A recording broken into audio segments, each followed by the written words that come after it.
खबर है पश्चिम बंगाल के उत्तरी हावड़ा से, जहां पर तनाव के बीच केंद्रीय सशस्त्र पुलिस बल के जवान ने स्वतंत्र और निष्पक्ष मतदान सुनिश्चित करने के लिए रूट मार्च किया। चुनाव आयोग के निर्देशानुसार ये मार्च मतदाताओं में विश्वास जगाने और शांतिपूर्ण मतदान कराने के लिए निकाला गया। उत्तर हावड़ा के विभिन्न इलाकों और संवेदनशील बूथों के आसपास सुरक्षा बलों ने मार्च किया ताकि नागरिक बिना किसी डर के वोट डाल सकें। Central armed police force CRPF और स्थानीय पुलिस के जवान इस संयुक्त मार्च में शामिल रहे। उत्तर हावड़ा में चुनावी माहौल गर्म है और प्रशासन किसी भी तरह की हिंसा को रोकने के लिए सतर्क है। वहीं अमित शाह बंगाल में खुद लगातार मोर्चा संभाले हुए हैं, डटे हुए हैं।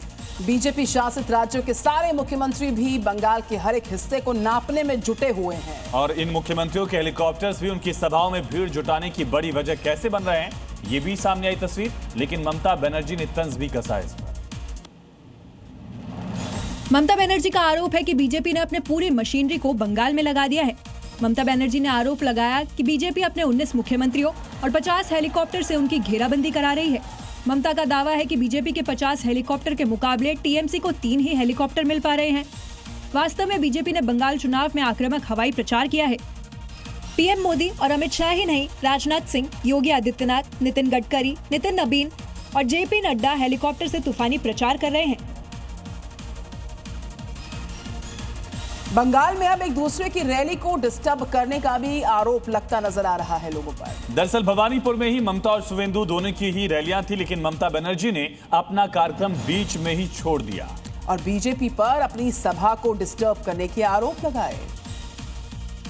तो क्या ममता बनर्जी शुवेंदु अधिकारी की दहाड़ से घबरा गई थी, या फिर कहीं शुवेंदु अधिकारी की सभा में उमड़ी भीड़ से उन्हें कॉम्प्लेक्स तो नहीं हो गया था? ममता बनर्जी बिहार সামনে চিৎকার করছে যাতে মিটিংটা করতে না পারি। মা ভাই বোনেরা আমায় ক্ষমা করবেন, আমি আপনাদের সবার কাছে ক্ষমা চেয়ে নিচ্ছি। আমি কালকে এখানে র‍্যালি করে দেব, আমি অসভ্যতামিটা করতে পারবো না। মা ভাই বোনেরা देखिए कैसे ममता बनर्जी स्टेज पर आते ही डिफेंसिव मोड में आ गई और हाथ जोड़ने लग गई। र‍্যালি করে দেব। आगे देखिए रफ्तार के साथ राज्यों से जुड़े हुए समाचार। मध्य प्रदेश के दमोह में आज खाद्य बीज विक्रेताओं ने अपनी कई मांगों को लेकर सरकार के खिलाफ मोर्चा खोल दिया। इसके चलते सभी हड़ताल पर रहेंगे। विक्रेताओं का आरोप है कि सरकार की अनदेखी का मार्जिन की वजह से उन्हें महंगे दाम पर यूरिया खाद फर्टिलाइजर देना पड़ रहा है। फर्टिलाइजर कंपनियों की गलती की सजा विक्रेताओं को भुगतनी पड़ती है। मध्य प्रदेश के खंडवा में शादी की खुशियां मातम में तब्दील हुई। दरअसल शादी समारोह से लौट रही बारातियों की एक कार बेकाबू होकर एक मकान से जा टकराई, जिसमें 3 युवकों की मौत हुई और 2 लोग गंभीर तौर पर घायल हुए, जिनका अस्पताल में इलाज जारी है। राजस्थान के बाड़मेर में चिलचिलाती गर्मी ने लोगों को बेहाल कर दिया। पिछले कुछ दिनों से तापमान लगातार बढ़ते हुए 47 डिग्री तक जा पहुंचा, जिससे शहर भट्टी की तरह तपने लगा। खुले आसमान के नीचे काम करने वाले मजदूरों के लिए गर्मी बड़ी चुनौती है।